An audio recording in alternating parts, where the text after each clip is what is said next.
getting Eversource to think about, you know, what it's going to be like when we need to have maybe 2 times the amount of electricity on the vineyard. How we can work with Eversource on greater resilience to do with extreme weather events and subsequent power failure. I have also been focused on trying to get the steamship moving on alternative propulsion. This maybe affects you guys somewhat because I think alternative propulsion would get rid of diesel that gets dumped into the ocean and fumes. So there is an event that I hope you'll come to. It is on Friday, March 31st at the Film Center from 10:30 to 2:30. It's called Ferries Now. And it will be presentations by Denmark, Maine, and Washington State about what they're doing.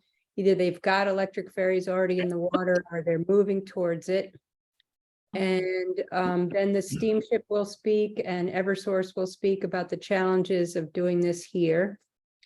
So that's 10:30 to 2:30 at the Film Center. I really hope you'll come and encourage other people to come.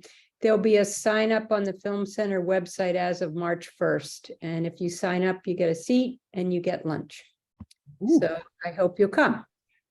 And then the third thing I've been working on is resilience. And I have met with all the public water and wastewater departments in the 3 Down Island towns about how prepared they are for power failure. Everybody has a good amount of generators.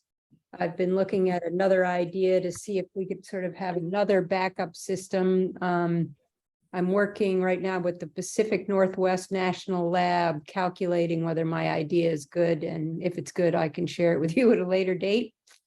And those are the main things I've been working on. Liz, am I missing anything? I don't think so. I've been following the school bus situation. They are committed to electric buses. They only got so far. They didn't get any money in the first EPA round, but they're trying again. Been working on building code changes, supporting the towns and with building code changes. So that's pretty much what I'm up to. Are there any questions? Yeah, Kate, I recently had some electrical work done, and you just alluded to the fact that the grid itself may be endangered, you know, in terms of its capacity. I didn't say that. Okay, but you know, what you said was that something about getting hold of Com Electric or Eversource. Eversource, but it's not that. We've set up what's called the Eversource Working Group, and it has representation from each of the towns and the county. And we're working on what will the grid modernization look like and what do we need to do in terms of resilience. So they are bringing over, they're applying to bring over a 5th cable. And then after the 5th cable, they want to replace the one that broke a couple summers ago that they had to put a splice in. They're going to replace that one as well. And that will give more value than that current cable because they derate the cables when they get older. But this electrician, at least he told me, and I don't know how much truth there is to it, that if we were all to like put in chargers for electric cars, that the grid itself within, you know, the individual lines running to our houses would have to be upgraded. I don't think that's true. To put in an electric charger, you need a 50 amp 2-pole breaker, double pole breaker. And actually the current building code is now going to require that in all the towns for new construction. I think that, yes, there are going to be, you know, the projection, not just here, but everywhere is 2 times the electrical use as we move away from fossil fuels. So Eversource does need to deal with this. So, you know, supply is one issue, and then the distribution lines is the second issue. So they have to focus on it. But I think electricians that paint this in a crisis that's not quite true. That's really good to know. And that message needs to get out because, you know, whenever I talk to people in the public there, I was like, oh, then we're going to be totally under Eversource's thumb and they're going to be able to charge us whatever they want. Right, we went over this before. I mean, all utilities, Sherry, are regulated by the DPU. The DPU is a political body. So our new governor will be appointing somebody new to run the Department of Public Utilities. But anytime they want a rate increase, they have to go before the DPU. And in actual fact, Eversource does not supply your electricity. They distribute your electricity. Mhm. You choose who your supplier is. Your default supplier is the Cape Light Compact.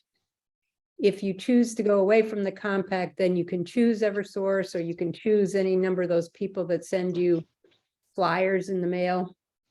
The problem with the people who send you the flyers is they start at a really good rate, and then unbeknownst to you, like 18 months later, they double it. So you have to be really careful to read the fine print before you sign up with one of those other companies. Right. So, I mean, I generally advise people to stick to the compact because they offer us so many programs in addition to electrical supply. But when you look at your bill, you'll see the front page is Eversource and the second page is whoever your supplier is. And for the compact, it has been Con Energy Solutions. I don't know who it is now. One more quick question. Does anyone know whether in the new federal legislation for infrastructure are any funds available to upgrade electrical service? There are funds for Eversource to draw upon.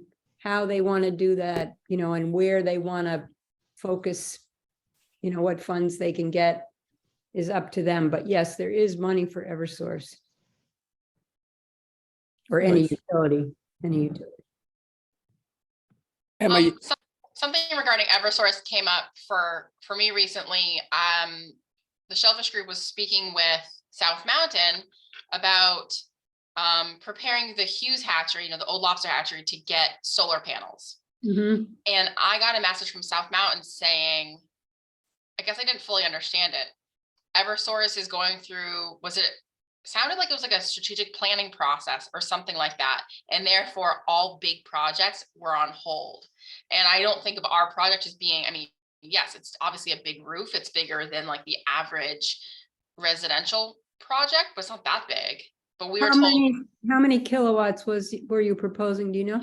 we hadn't even gotten that far. Well, so, like you've probably seen the articles in the paper about Mike Benjamin. There was one article in each paper. The general like residential system might be somewhere between 5 and 10 kilowatts. Mhm. I believe you can get all the way to 15 kilowatts, which fairly little objection from Eversource. But in like Mike's case, he wanted to have a 27 kilowatt system. And what happens is as the sun is shining, right, you're pumping power back out onto the grid unless you're using it at your shellfish hatchery at that very moment. Mhm.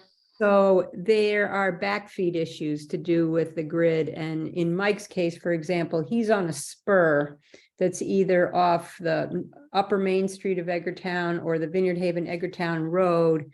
And they said to him he needed to give $12,000 to improve the transformer in order to backfeed onto the grid. It's Oh, wow. different in every case, Emma. So I think it's worth your finding out, like, what size array do you want to do? If it's under 15 kilowatts, it doesn't go through as much scrutiny. I think it's just worth put your toe in the water and see what you get, because depending on where you are on the vineyard depends on whether they're good to go or they raise a red flag. Huh, okay.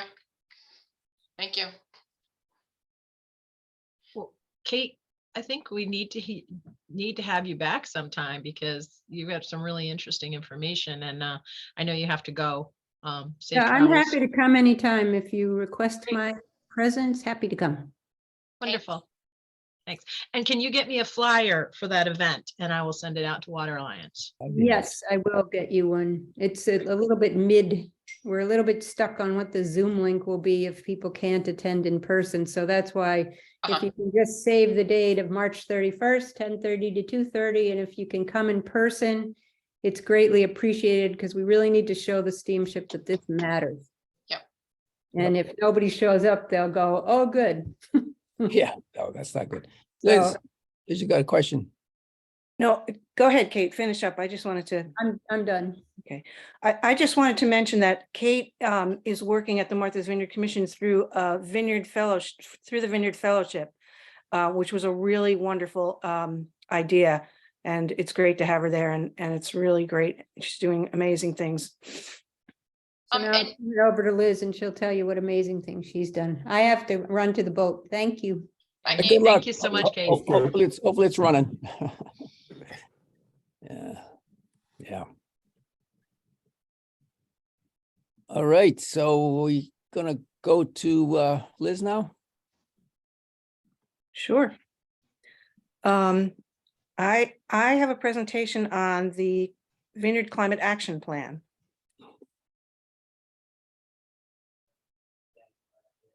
Can everyone see this?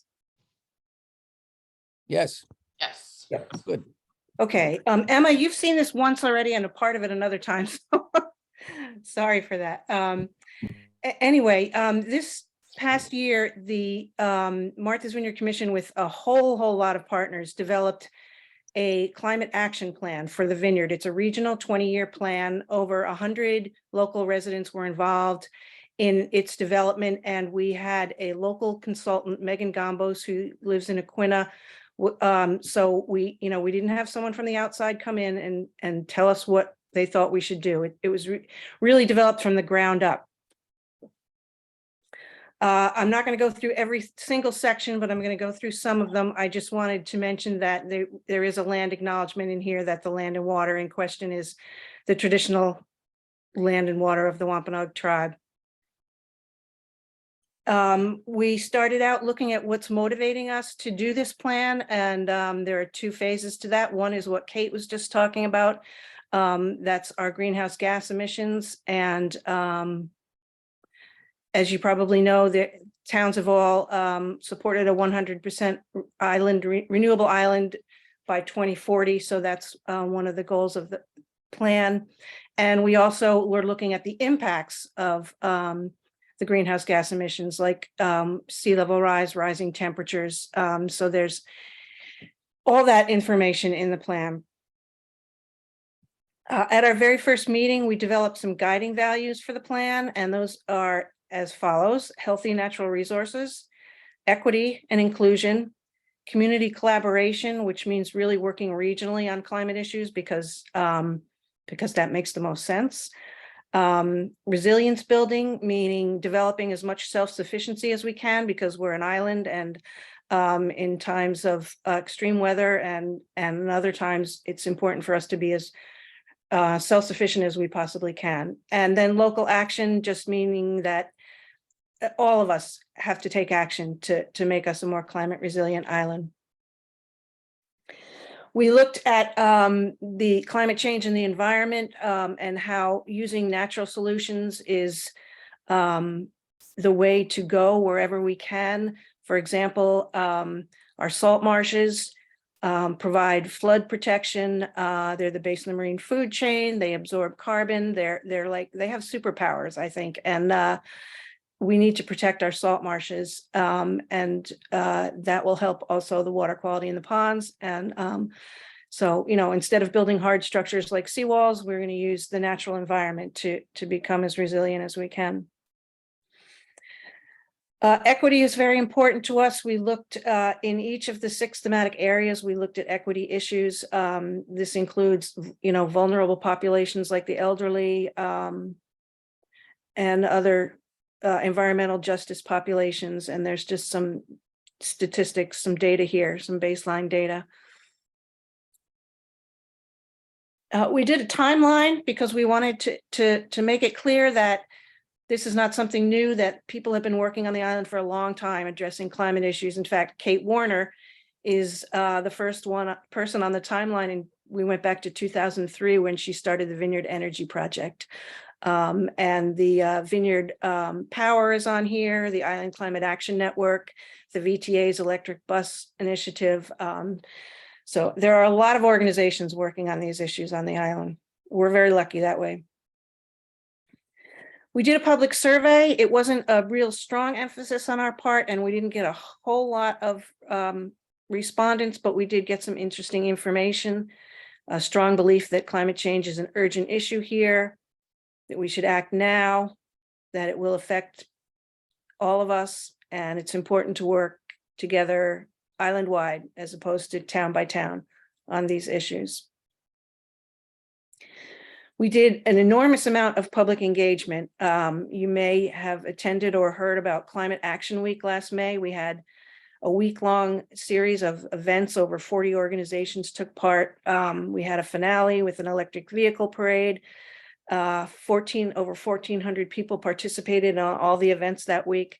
Also, before we even got the grant for this, we met with stakeholders around the island to understand their climate concerns. We had a lot of public events throughout the 9 months that we were developing the plan. We met with 93 town government staff and board members, and we met regularly with the selectmen.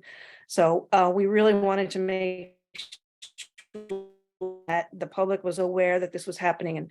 And in fact, this coming May, we're going to have Climate Action Day, because a whole week was a lot of work. But instead of focusing on community education this year, we're going to focus on action, on what people can actually specifically do to help us become more resilient. I'm stuck on this page.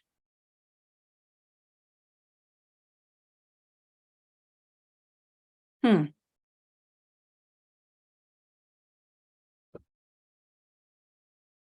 don't know what is the matter with this. Hold on 1 second. Oh boy. Oh. Okay, good. The plan includes 6 thematic areas that we focused on: land use, natural resources, and biodiversity, transportation. Can everyone see the screen? Yeah. Yeah, okay. Transportation, infrastructure and waste, public health and safety, economic resilience, food security, and energy transformation. And for each section, we looked at some baseline information, equity issues, measures of success. Each section has goals, objectives, actions, a lead organization to implement each, and estimated costs. So what I'm going to do is run you through the land use, natural resources, and biodiversity thematic section to give you a sense of what each chapter looks like in the plan. So what we did first was look at the main questions that we're looking to answer. And for this section, I think they're pretty obvious to everyone in this group. Coastal erosion and flooding is accelerating, salt marsh loss of open space biodiversity, groundwater demand and degradation, and degraded pond water quality. Oops. We looked at baseline information, what's happening now. And some of the baseline information for this section includes 313 buildings will be permanently flooded by the year 2050. The South Shore erosion rate is about 3 to 5 feet per year. And a very interesting 7,400 new houses and 9,000 guest houses could be built on the island based on current zoning and available land. That's a lot. Oh. We looked at equity. There's a huge socioeconomic gulf here on the island, which is one equity issue. And you may not think that land use and equity is related, but thoughtful and well-planned land use, it protects not only the land, but also the public health and safety of the community. And we posed some questions. because this is the first of probably more than one climate action plan, and we haven't answered all the questions, but these are just some things for you to ponder. Should we allow people to build in areas we know will be unsafe in the future? And do we want to be a community that enables expansive development at the expense of our native habitat and wildlife? So we just wanted to get people thinking. We wanted to make sure that we can measure our success. The 3 goals for the land use area are that land use decision-making prioritizes public safety and ecosystem values, that natural resources and biodiversity are cooperatively managed and protected, and that we will have protected our coastal ponds and sole source aquifer against increasing pressures of climate change and population growth. And some examples of how we can measure these are the number of new or updated policies that are adopted, the number of adaptation strategies implemented to protect the pond and aquifer water quality, the number of acres of salt marsh restored, and the like. Each section includes individual actions that every person can take. For example, here we talk about reducing the size of your lawn and planting more native plants, following the fertilizer regs and supporting adaptation projects, and considering installing a denitrifying septic system to protect the ponds. And I really wanted to include here a plug for the Island Blue pages, which we have here too. And then there are also some town actions, specific town actions like updating the floodplain and wetlands bylaw regulations to address climate conditions. This is really the heart of the plan. Each section has several goals. Under each goal are several objectives, and then there are over 200 actions in the entire plan. And each action has a lead organization who is responsible for implementing it, because we do not want to, and this is not going to be a plan that's going to sit on a shelf. It's going to be implemented. It's already being implemented. And there's a due date for each and an estimated cost for each action. And there are dozens of organizations across the island who are leads for various actions in this plan.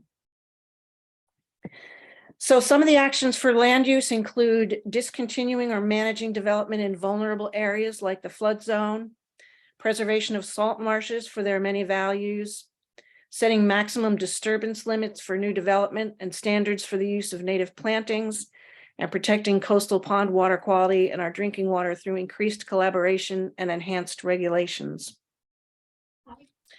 In transportation, infrastructure, and waste, the actions include planning for the protection or relocation of critical vulnerable roads, collaborating with the Steamship Authority to build resilient port infrastructure, and assessing our supply chain vulnerabilities. And those two are related, because if the Steamship Authority docks get damaged in a storm and we can't get boats for days or weeks or more, we're going to have trouble getting things like food and medical supplies. So actually, the Martha's Vineyard Commission is undergoing a carrying capacity and supply chain study with the Army Corps of Engineers Research Division right now.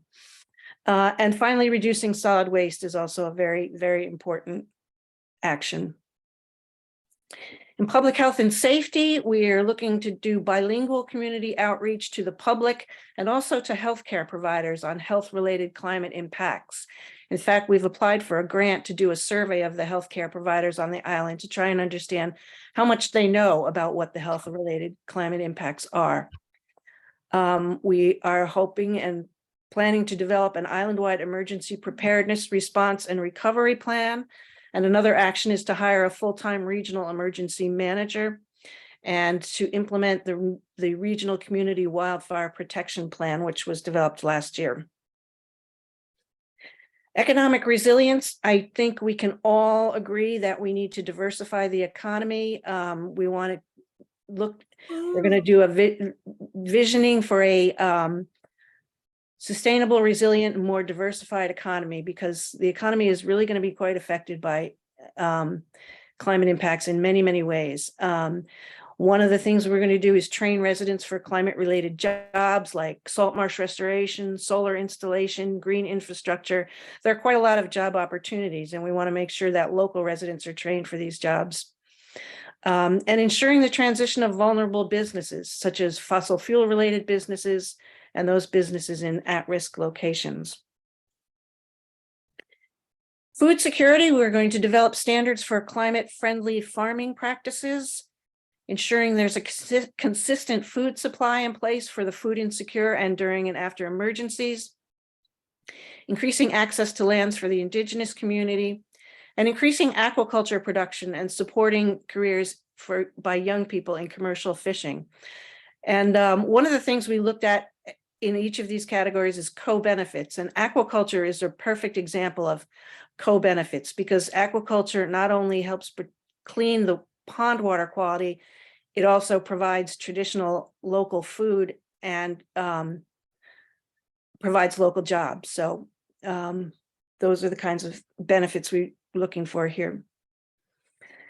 And energy transformation includes increasing efficient electric home heating, the use of electric vehicles and solar energy, getting microgrids and battery storage at critical facilities, advocating for the transition of ferries to electric power, collaborating with Eversource to make sure we have sufficient grid capacity. And there's quite a number of actions that have to do with assisting low and moderate income residents. We also have 3 overarching goals.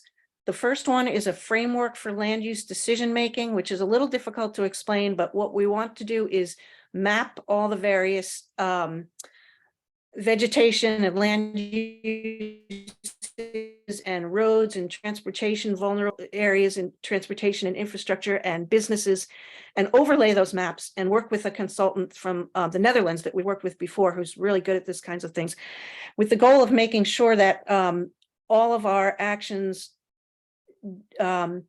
work, that one of them doesn't, have a negative impact on the other. For example, if we were going to have to build an inland road because we may be losing some of our coastal roads, we would want to make sure that that road was not built through an important ecosystem or a habitat corridor. So that kind of thing. So it's like really looking at the big picture and involving the whole community in that. We're also looking at a sustainable source of funding to pay for all these adaptation projects, which are going to cost a lot of money.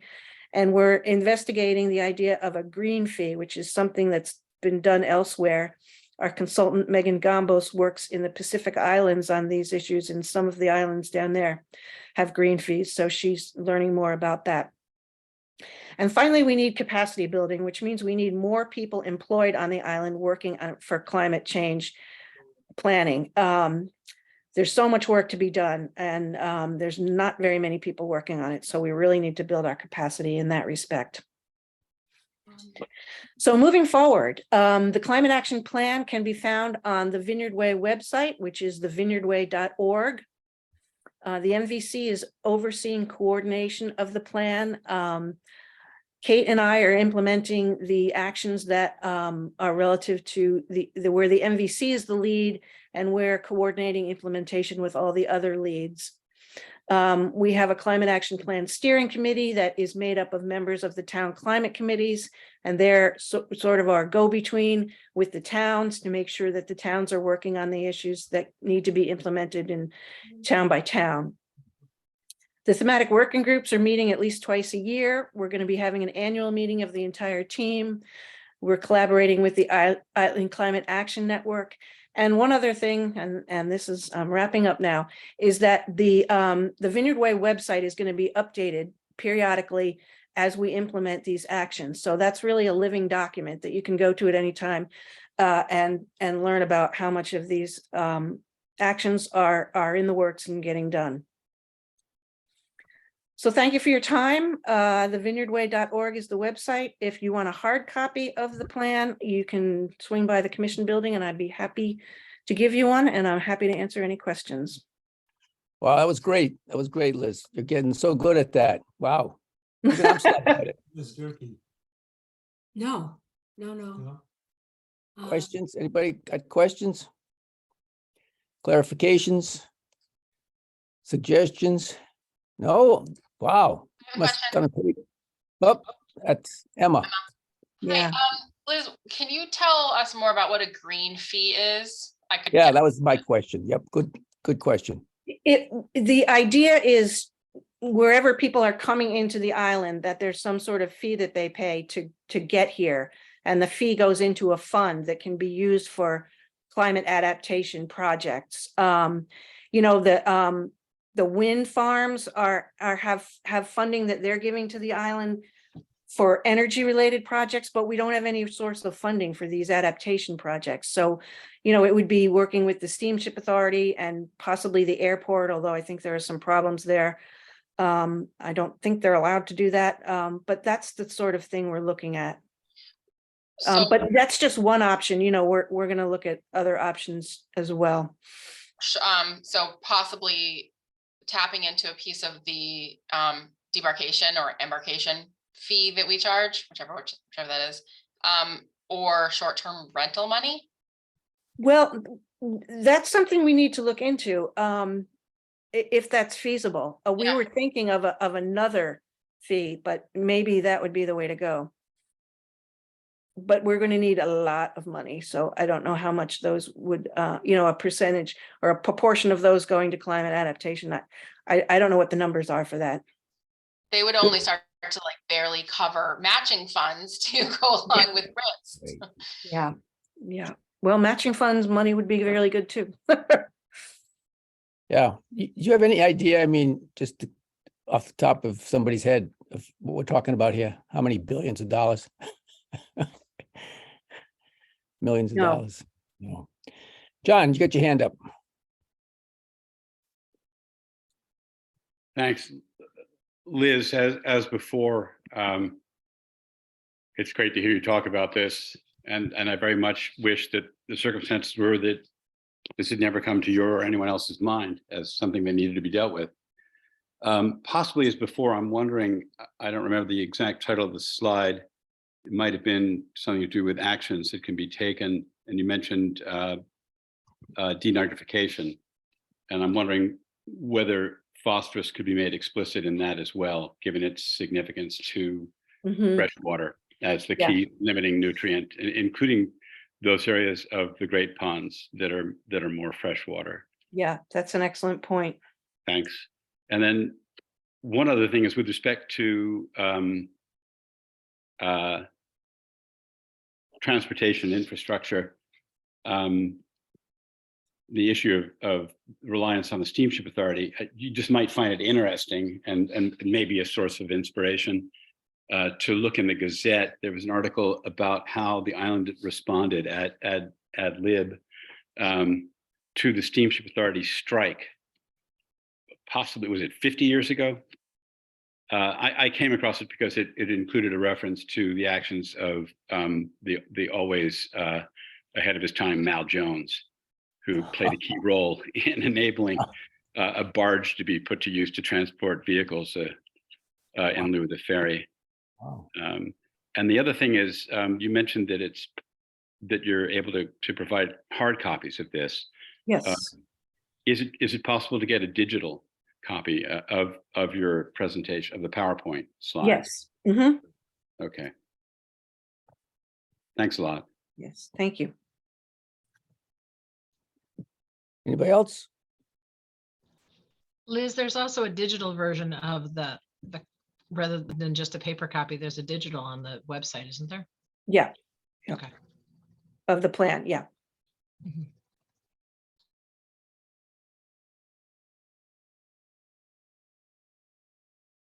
Not seeing anybody else questions.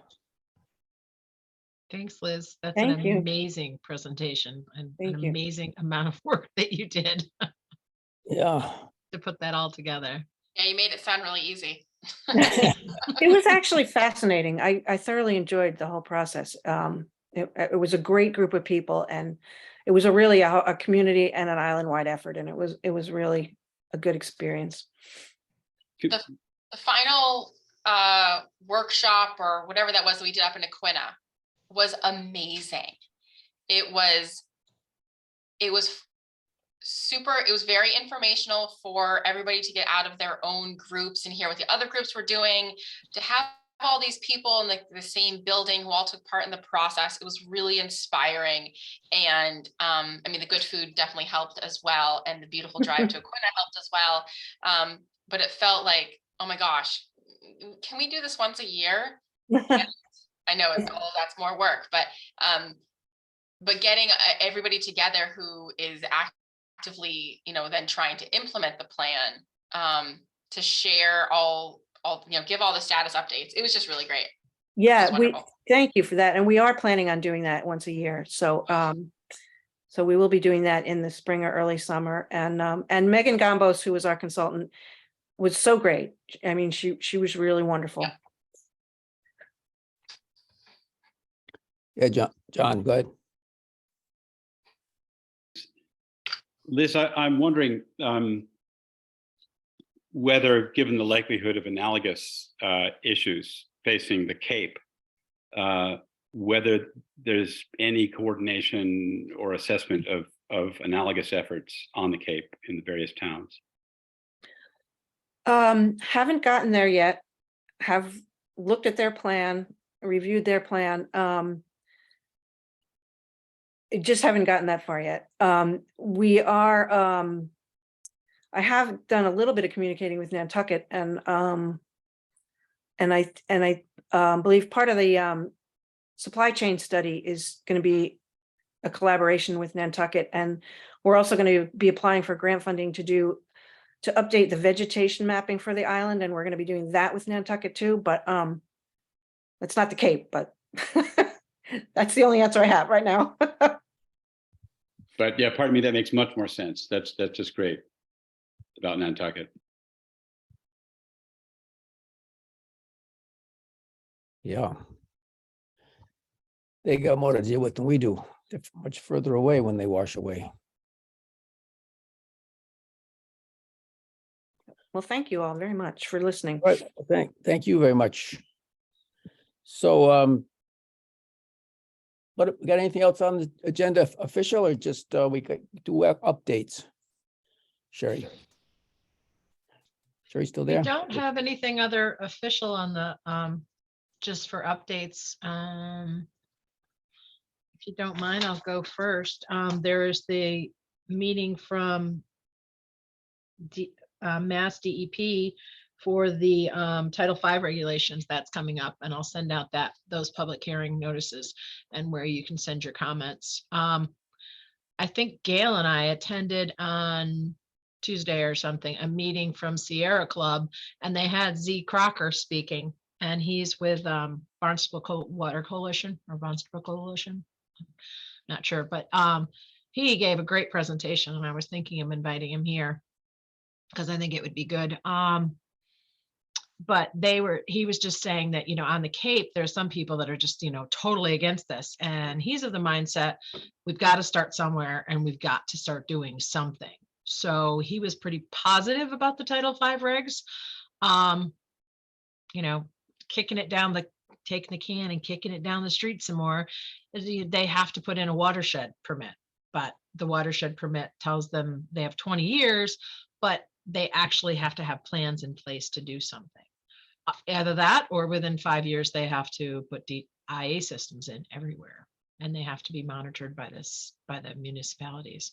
So it's kind of interesting. It's really important. I will send that out again if people can attend the public hearing or at least get your comments in.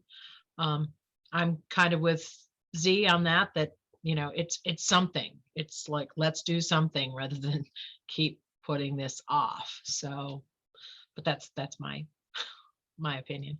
So I'll make sure everybody gets that information. Gail, what did you think about Z? We can't hear you. Unmute. So unused to. Okay, anyway, I thought it was a fantastic presentation, clear, and again, action oriented, which is something I would love to see instead of talking all the time. So all of us would, I think. And it would be great to get him over here, I think. He doesn't fool around with the Title V regulations. He wants them to be changed or disappear. I mean, that's my broad take on what he was saying. because we can do much better, and we've been talking about it for 20 years, and or more. So I'd love to have him over here and give him more exposure as well. Be My great. thoughts were that, he gave a really good presentation and I think it would be valuable to bring him for Water Alliance. Mhm.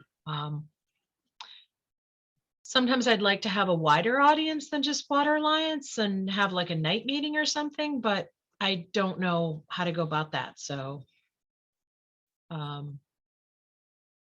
he can be part of a commission meeting. We've been so busy. I think we're slowing down, but he could do a Water Alliance and then do a brief speak briefly at the commission. We don't like to have real long presentations there, but that's an option because we have such a huge following. Yeah, that'd be a good idea. You think so? Okay, I think we so. could work on that. John, Thanks. Analogous question, for Sherry and Gail, was that meeting recorded? Do you know? Is it something that one could find online or might be able to in the future? They did say they were going to record it. So I'll try to get in touch with them and see if I can get that and send that on. Rick, Yeah, I didn't write the date down, but I did see an announcement about a hearing on the runoff and attempts to kind of control it, causing the beach road flooding. I think it's through the town of Tisbury. yeah, Does anybody know anything more about that? It was with the state coming down to talk about, there's a hearing for solutions to deal with the beach road flooding. I can comment on that. Sherry. So a couple years ago, the EPA was in Tisbury and had a series of meetings to look at stormwater solutions. And they came up with an idea of using the old firehouse lot off of Beach Street to be a reservoir for stormwater. And then they had a plan to take it underground over toward Mud Creek. The DOT has taken on this project, and it spans the length from Causeway Road down to Beach Street Extension. And their plan, according to what I've seen, is to utilize the firehouse lot, but then overflow would spill down to Beach Street Extension and out that way, which frankly, to me, aggravates the problem. But supposedly this presentation is going to show where they're going to improve the storm drains and how they're going to implement the Beach Street lots and go about the program. I don't know what the timing of the work is, but I think the presentation is like the 30th of January, if I remember right. I just looked at my calendar and it says, yeah, I got written down 6 o'clock Mass DOT drainage. So I guess it is. So it's just that little stretch from Causeway down to Beach Street Extension. That's what they're going to talk about. Sure, do you know, I mean, how are they going to use that property? Because they actually, they when the town paved it, they actually made it worse. Right. Well, certainly, Rick, one of the first things they need to do is unpave it. Yeah, no, I was at a loss to how that went through. Aren't there some regulations that prevent runoff from a property onto a state highway? Yeah, I don't know. Yeah, okay.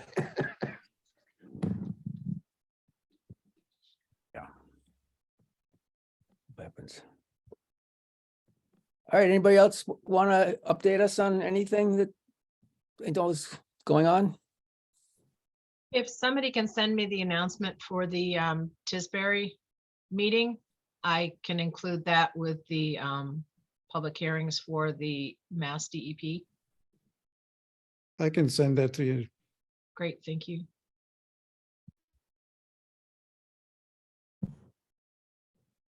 Sarah, we can't hear you. Can you unmute, please? Just have a question here. I was part of something called the Interfaith Climate Action Team. And I'm just noticing that the people here for this meeting are not the same people who were having these meetings back last year. And I'm just not aware of what happened to that group. Can anybody explain? Anybody know anything about it? The interfaith group?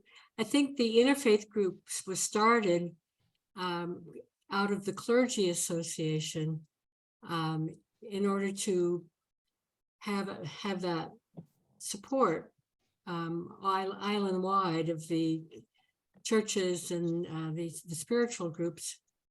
But anybody understand what happened to the Interfaith Climate Action Team? Liz, I think you spoke to them, didn't you?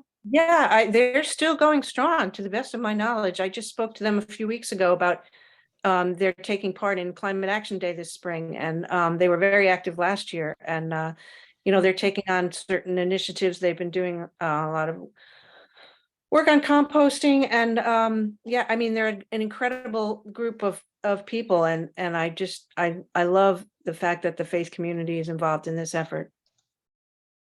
Okay, I got the invitation to come to this meeting, but I somehow have lost touch with the other group, so I can repair that myself. If you need a contact, I can probably give you the name of someone to contact. I've got the names. Okay. Okay. Well, I came to this meeting because I got your invitation. Okay. So. Thank you. You did everything you could to get people Anybody to else work wanna and things for that company. close anything? Let me ask you point blank. Do you Who's- regret any who's that? decisions that you made? Roxanne. The chance in media, Oh. the industries, the merger, the IPO. What? No. Nice to see everybody.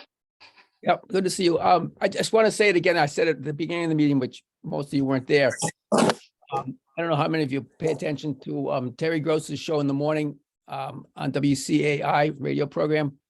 But this morning, she had a great show, great presentation by one of the people included was Matt Pelican from the Vineyard.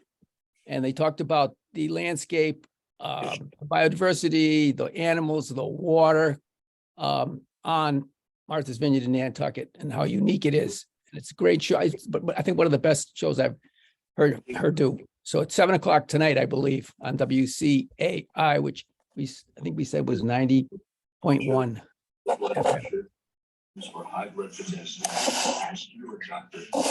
Too late. Suffering from congestion, especially at night, try Vicks instant relief that lasts up to 12 hours. Okay, I think we better go. Okay, Rachel and I are working on the 208s. We are working on the solution section, and that we'll be putting those together and going out to the working groups really soon. So we'll give a presentation on that when we get closer to our final draft. So that's for the Up Island towns. Yay. So that might be their watershed management plan. I'm not sure if they'll accept that, but we will definitely lobby for it. Every time. Great. And I think that's all that I have. When I get the flyer from Kate, I will send that out. I will send out the announcement for the meeting in Tisbury and for the Mass DEP. Great, lots to pay attention to. And are we okay? Would you like to have possibly Zeke Crocker from Barnstable Clean Water or Water Coalition come and speak to us next month? Yeah, sounds good. Okay. He's done a lot of work with the IA systems too, and he's a big proponent, so. Okay. All right, thank you, everybody. Thank you. Go out and enjoy the rain again Bye, today, everyone. this afternoon. Thanks, everybody. Hi, Right. everybody. Nice to see you all. See you. Hey, Kathy, you finally got to join us. Free. And just even more. As a special gift, you'll get our 5-piece cotton steel bakeware set.